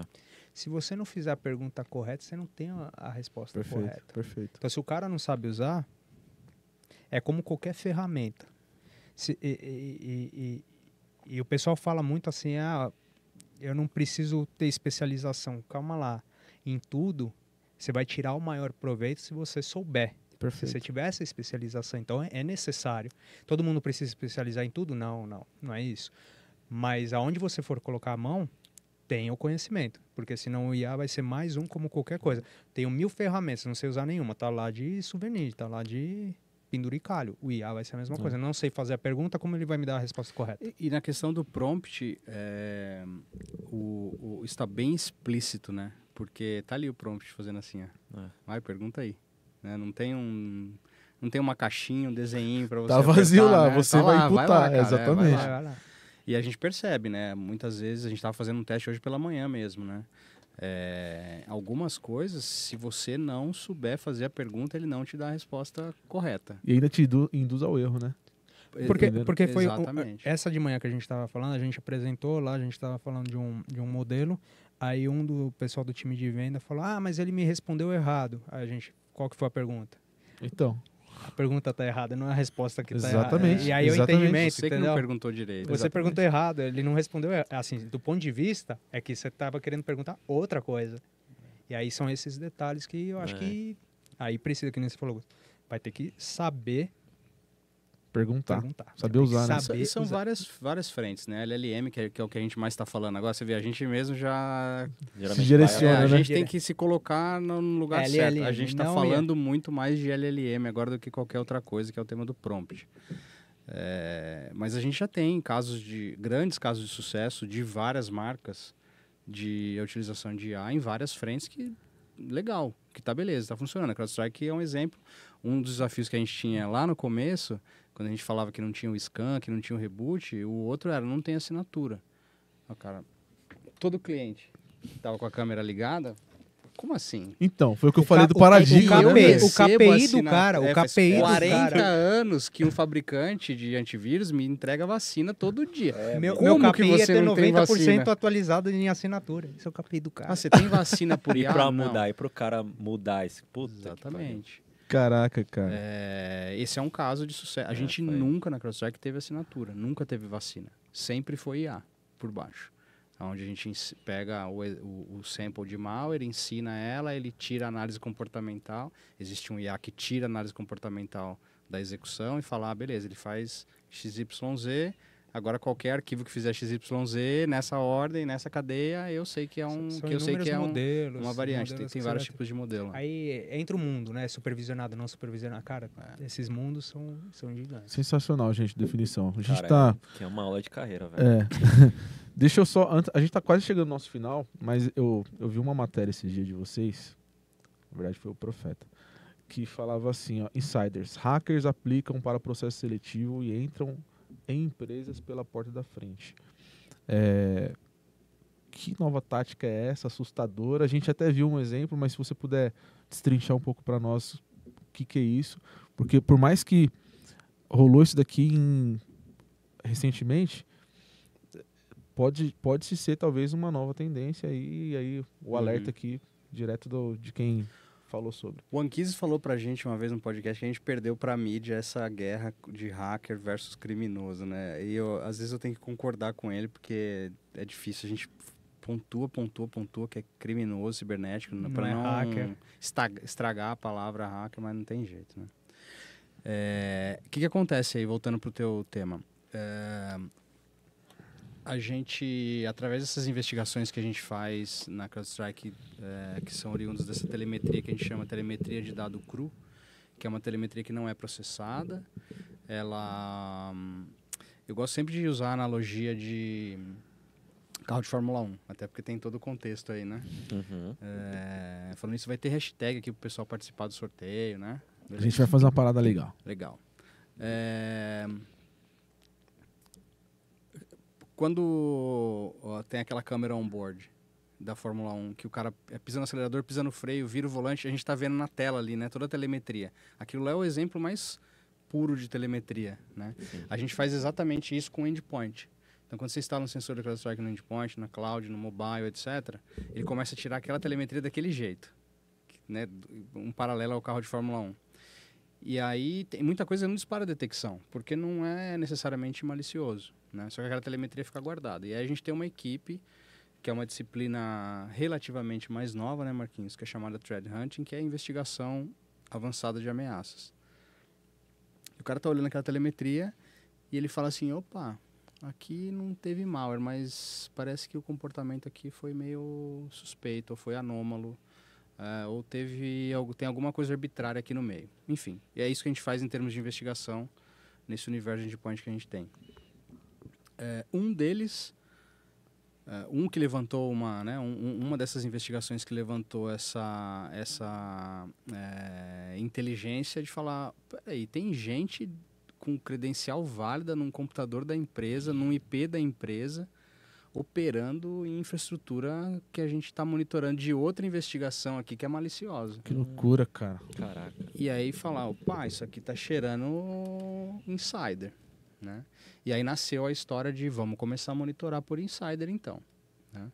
Aí tem uma série de investigações que foram feitas nos Estados Unidos, até a gente chegar aqui pro nosso amigo Marquinhos e falar, opa, começou a aparecer aqui no Brasil também. E aí o Marquinhos começou a puxar o fio da meada junto com um time de investigação para falar, ó, aqui a gente investigou e aí eu liguei para o CISO e o CISO foi com o RH em cima do cara e o cara acabou de entrar na empresa.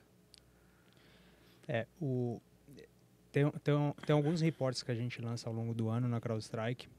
Esse é o que sai na segunda metade, que é o Threat Report. A gente lançou em agosto, setembro, mais ou menos. Uhum. Tem até lá o grupo, o Colima, nesse caso. Quem não está familiarizado com a nomenclatura, tudo que é e-crime na CrowdStrike a gente chama de Spider. Tem hacktivismo também, nation state. No caso de Colima é um nation state. Estatal. E aí, o caso do insider, e para você ver o nível, a gente está falando de um processo de RH, a pessoa está participando de um processo legítimo, com cara legítima, para ganhar um recurso da empresa para entrar nessa empresa. Esse é o primeiro dado. Voltando, quando a gente começou a olhar aqui, e aí eu comecei a intermediar, até por parte de relacionamento com algumas empresas, Então, esse time de Hunt via... E aí, lembra que eu falei do RMM, que eu ia falar sobre RMM? Uhum. Que são ferramentas de acesso remoto. Um modo muito conhecido, e a gente tem esse tracking, para ter uma ideia, desde o ano passado, desde 2023, para ficar a data, mais ou menos antes de agosto de 2023, a gente já está monitorando esses casos, são múltiplos. Houve só um hiato, Marquinhos. Houve um crescimento do ano passado para esse ano em mais de 70% de utilização de RMM em ataque. Ferramentas válidas de acesso remoto. Que são homologadas, Que são, né? Cara, é a ferramental do cara de suporte da Padrão, empresa. né? Né? Quantos por cento você falou? Mais 70%. E aí, para ter uma ideia, muitas vezes tem o processo de RH e tem o processo de phishing, né? Que é Sim. o cara ligando e se passando por alguma parte válida da empresa. A maioria das vezes é alguém de IT, de helpdesk. Acontece muito no Brasil. E aí o pessoal, falando, e a gente acaba falando com muita gente, fala, mas aqui eu tenho, sei lá, uma ferramenta de controle de aplicações que rodam. Então, só que quando você tem um adversário do outro lado, atacando, ele vai encontrar qual ferramenta está autorizada. Então, eu já vi de tudo. Já vi de Ndesk. Nada contra as ferramentas que eu vou falar aqui, não é demérito nenhum. Ndesk, VNC, Ultra não sei o quê. Uma que eu não conhecia, chamada Supremo. Já ouviram falar de Supremo? Supremo Desk. Eu peguei um Wise caso. Connect. E, cara, por aí vai. Teve casos que o cara não tinha uma ferramenta dessas, o nativo era Teams ou Google Meet, e o cara entra por ali, ele entra pelo que tiver válido. E era isso que eu ia falar, a gente vai começar a ver Zoom, Google Meet, Então, Teams, ferramenta que é homologada pela ferramenta própria que empresa. não tem como E o cara você usa. bloquear, né? Para dar uma ideia, ele geralmente ele faz toda a engenharia social, faz a pessoa executar os passos que ele quer. Quando ele ganha o acesso remoto, sabe quanto tempo, mais ou menos, para ele configurar um cliente VPN para ele ter o acesso remoto? 45 segundos. O cara instala o software e configura o software. É impressionante de rápido. Antes de aparecer a tela, o cara já clicou no botão de... Tá ali, já posicionado. O cara sabe aonde põe o mouse. Parece até um auto IT, uma ferramenta de... Não, mas é o cara clicando. É impressionante. E aí, Marquinhos, aí tem mais um outro desafio pra gente de novo, voltando ao que a gente começou o podcast falando, como é difícil você proteger, né? A gente observou em alguns desses ataques, o site que o cara primariamente queria usar para configurar a VPN, o proxy estava bloqueando. E aí o cara tinha um site que estava sendo usado de pivô, que é um site de uma cidade qualquer, de uma prefeitura, que estava sendo, que foi infectado, um ponto .gov. Quantos bloqueiam? Vamos que fazer tem a pergunta aqui. Quem bloqueia ponto .gov no seu proxy? proxy aí? Sendo usado como pivô para descarregar a ferramenta de VPN para ele instalar. E de novo, a gente falou do ponto .gov. Você bloqueia o ponto .gov amanhã? É assim, ele vai arrumar uma página que tá... Esse é o ponto, ele vai achar um caminho. Porque do outro lado tem um cara... E o que mais impressionou nesse caso que a gente está monitorando a nível Brasil primeiro, visivelmente, que é o crime tradicional, facção, indo para o mundo digital, claramente, pelo modo que eles operam. Segundo, o conhecimento deles na ferramenta que eles querem fraudar, aonde eles querem entrar, é nítido. Assim, Eles são especialistas. O cara conhece as páginas, o cara conhece o sistema. O cara conhece até do business do negócio. Conhece tudo. Então, e eu acho que é isso que a gente tenta traduzir, muitas vezes é esquecido ao longo da conversa. Todo mundo pergunta, você não detectou malware A. Malware, cara, não é um malware. Tem um adversário do outro lado, tem uma pessoa do outro lado. Se você bloqueia isso aqui, ele vai por aqui. Então, tem algumas coisas que são muito relevantes, que é, primeiro, toda vez tem uma detecção. Então, você tem que ter uma resposta muito efetiva. E a questão de malware, geralmente eles buscam um caminho mais simples, um caminho mais fácil. Então ele pega uma credencial válida e a gente sabe, pega a InfoStealer, que tem credencial pra caramba no Underground, você acha de várias empresas, não é, de novo, eu nunca falo, não é um demérito, a empresa não fez a lição de casa, fez, mas aí alguém foi na máquina pessoal para acessar o Office 365 ou o Gmail e pôs o corporativo, a senha do cara. A senha foi. Posso jogar mais um dado na mesa? Pega aquele dado ali para mim, então, por favor. 50% foi o que cresceu do ano passado para esse ano ataques de hands-on keyboard, ou mão no teclado. Interativo. 50%, que são ataques iterativos, que é quando você não está enfrentando do outro lado uma commodity, ou um script, ou um robô. Você está enfrentando um ser humano que está operando o ataque do outro lado. Que loucura, cara. Cresceu 50% do ano passado para esse ano, os ataques aonde o cara está se defendendo e do outro lado ele está falando, você defendeu aqui, agora eu vou por aqui. Em Agora você tempo real. bloqueou aqui, agora eu vou por aqui, em tempo real. Porque a gente consegue, nessas investigações telemétricas, a gente consegue ver o cara digitando código errado, o cara escreve palavras erradas, o que mostra pra gente que não é um script, mostra que do outro lado tinha gente operando Tem o um ataque. humano ali. A gente percebeu em um dos ataques que um determinado servidor que ele estava tentando usar de pivô, ele saiu de um servidor, foi para o outro, aí um dos pivôs que ele estava tentando executar o comando, veio uma mensagem em português. E aí o cara tava lá passando o mouse, copiando, tentando copiar a mensagem e colando no tradutor para ele entender o que era, porque ele não conseguia debugar porque estava em português a mensagem. Então, assim, você percebe a dificuldade que a gente como defesa tem, né? Porque do outro lado tem muito dinheiro, tem muito esforço, né? E tem um universo de ferramental que eles podem usar. A gente percebeu também nos últimos anos essa migração entre, que o Marquinhos está falando, essa migração entre...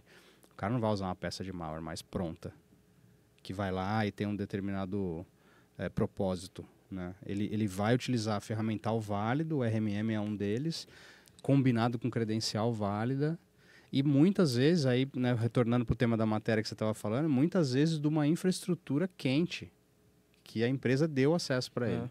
Ele já tá lá dentro. Eu posso fazer um pedido pro pessoal que está começando na área e fazendo resposta a incidente? Pelo amor de Deus, não joga uma peça, um binário em site público. Não, vírus total é um deles, mas não joga. Porque geralmente essas peças de incidente, o cara muitas vezes copilou ali dentro, muitas vezes tem credencial do ambiente ali dentro. E o cara pega isso e joga no público. Isso, cara, assim, não faça, por favor. É muito comum a galera vir pra gente e falar assim, ó, cara, executei isso daqui e aí não teve detecção lá no vírus total. Eu falo, cara... não faça isso, por perfeito, favor. Perfeito. Começa errado pelo tem começo. Tem os Git público aí com credencial também, né? Cara, já tem tanta credencial vazada, aí você pega um binário que o cara copilou com as credenciais, porque geralmente quando o cara faz esses ataques ele quer proliferar no ambiente, e por isso que eu falo muito de identidade. Você pega... Desde o acesso mão no teclado, do ataque mão no teclado, hands-on keyboard, que o cara tá operando com credencial legítima, credencial quente, o cara vai fazer RDP, vai fazer coisa que a gente faz no ambiente. Credencial válida. O desvio talvez esteja, ele nunca veio dessa origem, nunca foi para esse destino. Esse é o desvio que tem. Mas do ponto de vista binário não existe desvio. E aí a credencial tem uma importância tão relevante no ambiente, porque o atacante ele pega uma credencial, ele fica andando no ambiente para ver se tem algum ponto cego, quando ele achar o ponto cego, ali ele faz o que ele precisa fazer. Então, essa credencial tem um valor tão gigante, aí o cara me copila um binário, que é um artefato, alguém pega esse binário e me joga no público, cara. E pode ter outras informações sensíveis nesse binário, simplesmente não é uma boa prática, tá, pessoal? Não faça isso, além do que favor. você tá publicamente contando pro atacante que ele já foi detectado. Show. Galera, chegamos agora ao nosso momento Hacker Rangers. Então, para você que chegou agora e não sabe o que é esse momento, é uma dinâmica gamificada com o nosso patrocinador Hacker Rangers, que pode te dar 80% de desconto nos cursos de Security Awareness Officer ou no curso de Contra-Engenharia Social.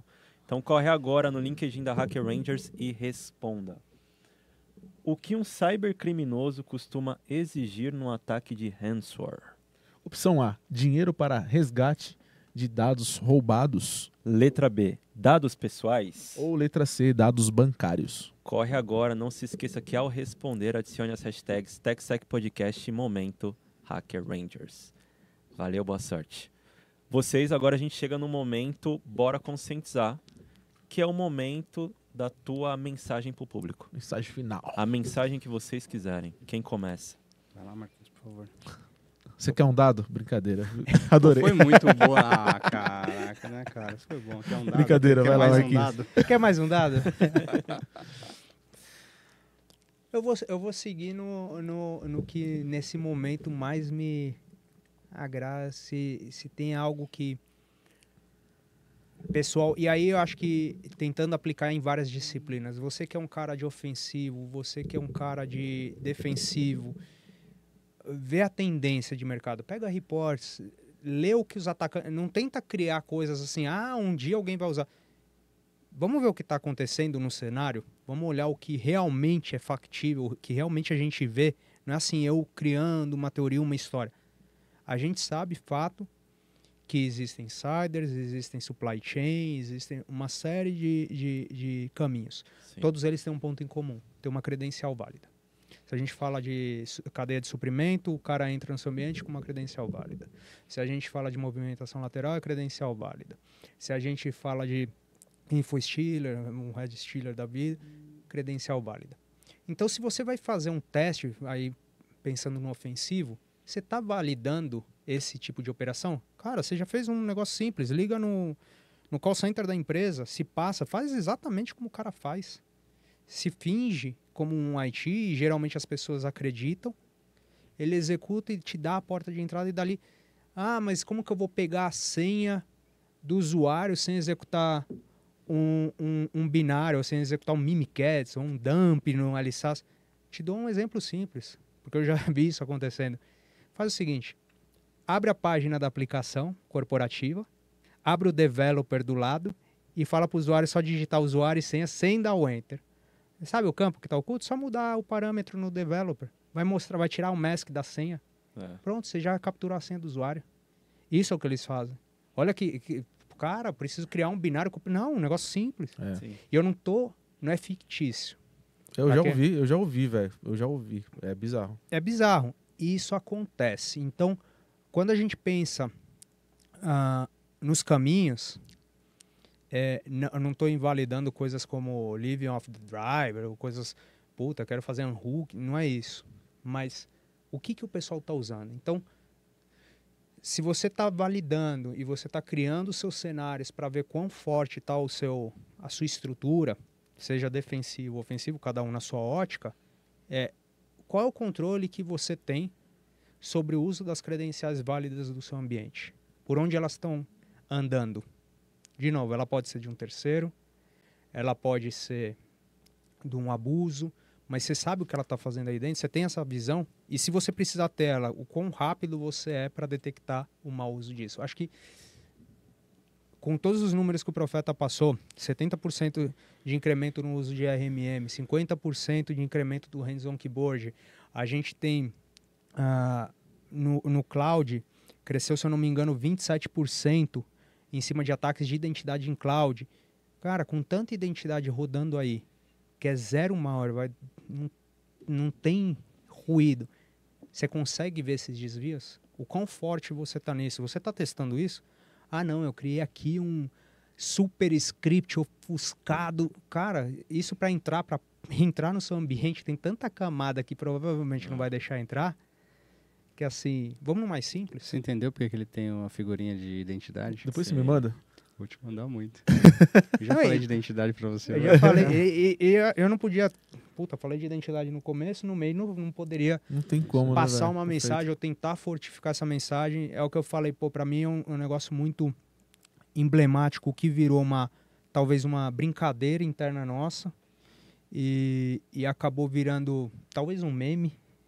Virou um meme, né? Virou um meme. Um meme de conscientização. De conscientização. Muito bom. Então, se conseguir passar isso para as pessoas e se aplica, isso que eu falo de aprender sempre, falar, aprendi mais um caso de uso. O negócio do ransomware, não começa aqui, começou com uma credencial lá no começo. Cara, o cara chegou, o pessoal fala, entrou no hypervisor. Você acha que ele chegou no hypervisor como? Ele pegou uma credencial em algum momento, ele andou no seu ambiente, ele não sabia que o hypervisor estava ali. Então, se você conseguir mapear isso, ter isso muito claro, isso fazer parte da sua estratégia, e estratégia eu falo, tanto defensivo quanto o cara que está testando, porque o cara que está testando ele também tem que apontar, você não está olhando direito a credencial. Sim. Então acho que vale para as duas disciplinas, para os dois lados, e eu não estou colocando isso porque eu acredito, quer dizer, eu acredito, mas mais que eu acreditar é a gente ver estatísticas, números e evidências técnicas de que isso está acontecendo num alto volume. Então, se você não está priorizando isso, acho que conscientiza na identidade. Fica a dica. Perfeito. Eu vou pegar um gancho também no que o Marquinhos falou sobre o tema de... A gente sempre acaba usando essa máxima de que cibersegurança é um problema de todo mundo, né? Eu acho que a gente utiliza pouco esse poder que a gente tem de influenciar as outras pessoas. Tanto na nossa casa como nas empresas, né? Eu acho que todo mundo tem que começar a fervilhar embaixo cibersegurança para que o executivo lá em cima possa tomar as decisões melhores. A gente sempre reclama de a empresa não está dando atenção devida para a cibersegurança, mas eu acho que falta também a gente promulgar mais o tema, né? Cyber precisa de grandes ideias, precisa de grandes profissionais. A gente tem uma deficiência de profissionais hoje enorme no mercado. A gente não precisa só de geek, a gente precisa de profissionais de todos os tipos. Especialmente quando a gente está lidando com o que o Marquinhos está comentando, temas de credenciais válidas, de ferramental válido. Se vocês percebem, a nuance está mudando um pouco de só... Eu não preciso só de um cara que consiga olhar código malicioso. Eu preciso de gente que consiga olhar contexto, que tenha inteligência de negócio. Quem disse que daqui a alguns anos a gente não vai precisar de profissionais de negócio para trabalhar em cibersegurança para poder dar contexto. Exato. Perfeito. Né? Não é só o profissional de segurança ter que entender do negócio. O negócio também tem que descer aqui e vir trabalhar com segurança. Sim. Dá uma outra pauta isso daí, meu velho. Não é? Interessante. Assim. Porque, de novo, a gente está falando de armamento... A gente não está falando do armamento bélico extremamente avançado. A gente está falando de credencial válida. A gente está falando de melhorar o processo de contratação das pessoas, de recursos humanos, para você não contratar um cara que não deveria. A gente está falando de ferramental que a gente usa no dia a dia, que vai ser transitório, né? Hoje a gente está falando dessas ferramentas de RMM, por que não daqui a alguns meses a gente vai ver uma tendência de outras ferramentas que a gente usa também poderem ser usadas de forma arbitrária. Sim.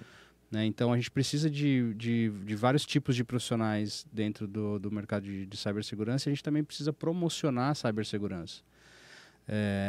Eu estou tendo uma excelente oportunidade agora, junto com a Bruninha, que está aqui escondidinha no cantinho ali, de fazer uma ronda com jornalistas, e a gente precisa, vou usar o tema de novo, normalizar a conversa. Não dá para ficar falando muita coisa técnica com jornalista. A gente precisa ser um catalisador, né? Precisa traduzir para o jornalista, né? Para o jornalista, porque ele vai escrever para o público em geral, a gente não sabe exatamente quem está vendo, né? Ele vai disseminar. E essa normalização ela é importante nos negócios também, né? Muito bom.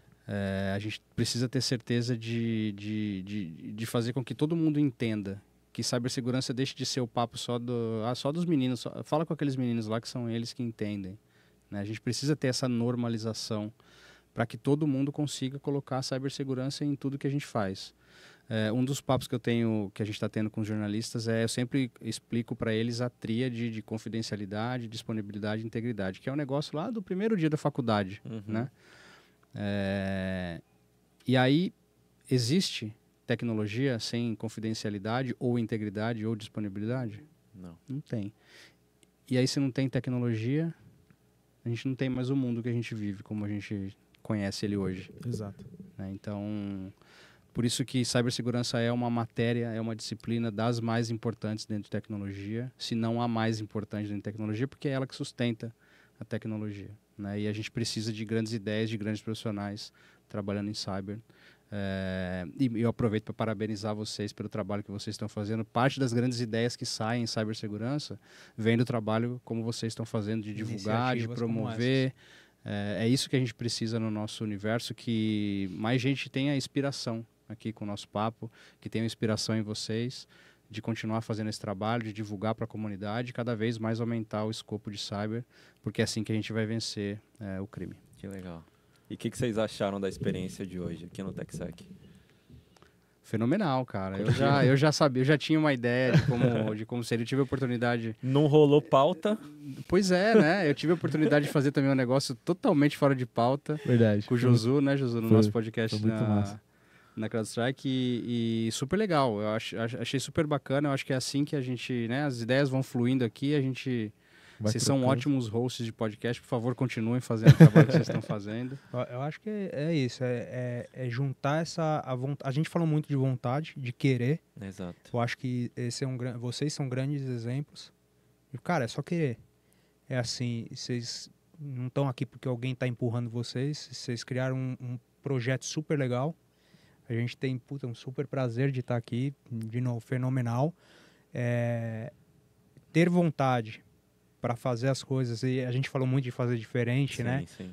Cara, tá aí a oportunidade. Acho que é um excelente trabalho. A gente tenta levar o máximo que a gente pode do que a gente vivenciou, está vivenciando e o que a gente conseguiu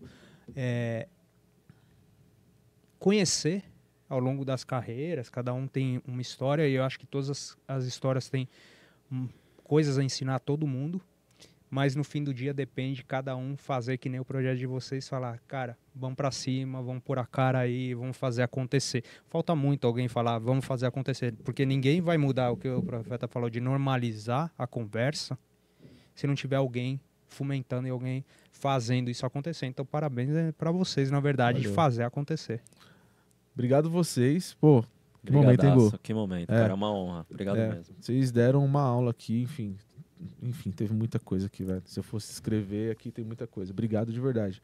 Marquinhos, Profeta, Bru. 100%. Aprovados? Temos pessoas no bastidores aqui, viu, galera? Como você falou... Foi o que eu falei, você viu no começo? Era pra ser agora, velho. Que papo legal. Obrigado pela aula. Eu tenho certeza que a galera aprendeu muito com a gente hoje. Enfim, sensacional. E só um ponto aqui. Obrigado pelo presente. TechSec. Já é pra sempre aqui. Obrigado pelo presente para nossa audiência. A gente depois, galera, a gente vai divulgar no LinkedIn, no Instagram, enfim, nas nossas redes, como que vai ser. E aí a gente acerta aqui com o Profeta e Marquinhos, mas vai ter TechSecker na Fórmula 1 esse ano. É isso aí, a gente vai se encontrar lá no paddock. Boa. Show demais. E agradecendo, antes de encerrar, nossos parceiros e patrocinadores, Hacker Rangers, Apura, Purple Bird, Farol Soluções, G2 brindes personalizados e... Bora conscientizar. Show. Valeu, galera. Valeu. Este episódio foi uma realização do TechSec Podcast, apresentado por Josué Santos e Gustavo Marques.